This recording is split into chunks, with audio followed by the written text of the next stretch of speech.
It just says you're recording. Hi, this is Devin Steiner, Manager of Athletic Communications, and I'm joined by the head coach of the Women's Lacrosse program, Rob Harris. Rob, how you doing right now, man? I'm all right. Can't complain too much. That's good to hear. Well, unfortunately for most of the spring sports across the country, they were cut short. For you guys were 4-1 before you got the call that the season was canceled. Right before you were about to have some home contests, so all those were away games, neutral site stuff like that. What was your message to the team when you got that call and you found out that the season was canceled after starting 4-1? Oh man, I would say is that probably the 24-hour period from when we were told that our games that weekend were canceled to when the season was over felt like a year. I think everyone kind of feels this too. Is like things just seem to go slow, and as much as I felt bad, I kept thinking about what my seniors were feeling like because just when things end like that, not how you're expecting, and not how hard they're working at everything. School, I mean, not just lacrosse, but school. They want to walk across the stage, everything. I just felt so bad for them. I just remember coming home and being like, I don't even know what to say to them. Finally, when I got the chance to talk to them, I told them that, this is just what I feel like sports is so good about, is that athletes are trained to deal with adversity at a level of nobody else. I mean, we deal with adversity every single day. No one leaves a practice and it's like, that was the best practice of my life. I never missed a shot. That was the best thing ever. I feel so good. You have to deal with adversity every single day, and they have to deal with it on a compounding interest of nobody else. So to me, when I just talked to the athletes, I didn't like sugarcoat nothing. I just said, like, I'm sorry, this is what it is. I feel bad. We will do what we can for the seniors when we can, possibly in the fall or something like that. But pretty much it was just a time for them to pretty much mourn the loss of their season with their teammates. And so, I think that's what it was. I just kind of just told them, like, we're all going to get through this and we're going to be fine. But I know that for the seniors in particular, that you guys are going to have the hardest time, and I'm always here for you. And yeah, that was really it. I could say that if I had to do it over again, there's probably more I would say, but it was just so shocking, waking up and finding out their season's over. It was just, I never prepared for that. Yeah, it's definitely something that's unprecedented and probably no one's trained for or had to deal with before. So it's definitely a unique situation on both sides, players, coaches, admins. Yeah. Very unique. As a coach during this pandemic, how have you had to alter your day-to-day activities? Well, I think, in the first couple of weeks, it was just a lot of keeping in the players in the know of things going on and just making sure they got home safe. Doing a lot more of this, like video conferencing, texting, where normally I would probably just like talk to a player at practice and see how things are going. Now I'm doing more like, digitally, say. I'm more of like a face-to-face person, but I have to get over that. And then, once things started slowing down a little bit, we were doing weekly, like this kind of stuff. But, adjusting as a coach, I mean, obviously the season ended and we were looking forward to that season. That we were on such a high note, like we were doing so well that ending was really tough for us. But, we're not special in that situation. Everyone had a tough ending. But to me personally, my recruiting style now is just a lot more like being in touch with them. I've had to learn to use social media in a different way. We're doing things that we've probably never really done on social media.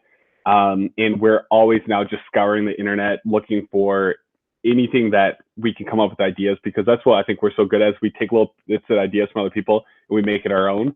And so I think just figuring things out on a faster timeline is what we've been able to do, with just adjusting to as best we can, not just as players, but as coaches, staff too.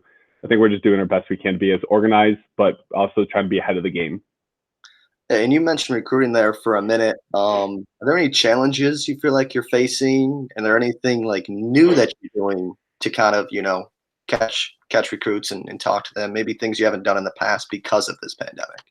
Yeah, I mean, after our first couple of phone calls, we actually had the first like Zoom call with a recruit. And, me and my assistant coach were on there, Shannon was on there, and we talked to her, and it was actually pretty awesome. It was just kind of fun because what my favorite part is about recruits is just to see how they interact with us coaching staff and players. And right now they can't do that. I mean, phone calls, emails, everything is still just impersonal. It is a formality, but getting them on campus is what we've always been so good at. When girls come on campus, they know if this is the perfect place for them and they stick it out. We have very few transfers in this program. So we're having to figure out a way to get that personality out of them, as well as to show our personality to kind of weed out the ones. Because we have a lot of girls who are interested and we can't go see them because of the rules and health reasons. So we have to figure out a new way of evaluating, communicating, expressing everything that Davenport, they need to know about it, but at the same time, getting the resources so they can see what campus is like, meet with admissions virtually, things like that. And then hopefully get them on in the fall, get them on campus in the fall and finalize the deal. For next year, do you have any idea what your roster will look like? Are there seniors? The NCAA did grant the waiver for, the seniors playing in spring sports to come back for that next year if they so wish. Do you have any idea what your roster is going to look like, or what seniors can come back? For sure, Ryan Dewell's coming back, which is like a huge thing for us. I mean, I think she finished third in the country on draws, and she's just, she's not the fastest player out there. And a lot of times people put like fast draw takers out there and they just want to try and beat you with speed or power. She's stronger than everybody, but she's smarter than everybody. She can just read what the other team's doing. She communicates it perfectly to our draw team, and she goes, and then we get the ball on offense, and she is just smarter than everybody. And, she's known that if you're not going to be the fastest, you have to be the smartest. And she's just, once she actually became an attacker her sophomore year, she just full on went with it. And so really excited to get her back. And it's even more than just on the playing field. I mean, she kind of is like the calm in the storm, even though she tells the girls like, you might not see it, but I'm freaking out inside, but outside she's just calm. That I think younger players look at her and they're like, okay, then I don't have to freak out if Ryan isn't freaking out. She probably is, but you just won't see it. And so I think that's what I was having in the locker room. Peyton Cardozo was thinking about coming back. She just got a job offer, and I told her in the market, if you get a job offer and what you want, you got to take it right now. You got to go. So if all those things work out, she won't come back. But Peyton, I've known Peyton for so long. I know she's always going to be around in this program. She's living in Grand Rapids. She's going to be around, so she's still going to have an impact on this team. But numbers-wise, we have 27 girls. We have 7 incoming freshmen, 6 incoming freshmen, and 1 transfer. So, other than that, the talent-wise that we have coming in, I am so excited about. I really thought this year's team was the best Davenport team I've ever had, and I think it took us getting our butt whipped by Lindenwood early in the season to really realize what we needed to do. I think we were like on the way to just kick butt at home weekend and then go into conference. We'll just have to wait another year to show everyone what we're ready to do. And the last question here before I let you go, what are you most excited about for the next year? Obviously, things may look different. The start of the school year might look different. No one really knows what's going to happen. It's all up in the air. But what are you most excited about for the next year? Like, what are you telling your players? Well, I mean, I'm just most excited. I think they're most excited about is just getting back together. I mean, the road trips, our spring break trips, anytime where we're just hanging out, it is just laughter on the bus. It is laughter in the houses and stuff like that.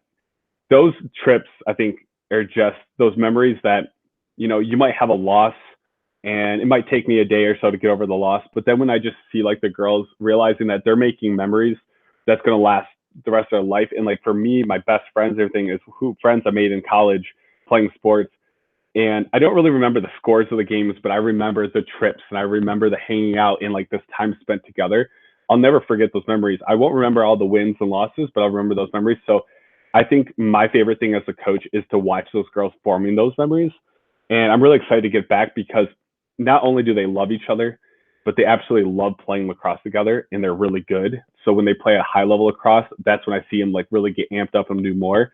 So I'm just really pumped to get back and just play some lacrosse and maybe give them a little bit of normalcy back in their life, because all these girls, all these women, they came to Davenport to play lacrosse. They're getting their education, but a lot of them probably wouldn't come to Davenport without lacrosse. And so when that's taken from them, I think a little bit of their identity is gone. But right now, I know that they're just so excited to get back because they just felt like, they lost a couple of months of their lives, and now they want to come back and play, and they want to hang out again, and they want to like laugh and joke. And that's what I think I'm most excited about. There's not too much more in my life than I love just being on a road trip and just hearing the girls joking around and laughing, and coaches are just kind of digging the players are digging the coaches, and it's just fun. Just getting back to the normal routine, basically. That's it. Yeah. That's the goal. All right. Well, thanks a lot for joining me. Hope you and your family and everyone you know stay safe during this time. To keep up with everything Davenport Women's Lacrosse, make sure to visit dupanthers.com and also follow us on social media at DU Athletics. Thanks again, Rob. All right. Thanks, Evan. Take care.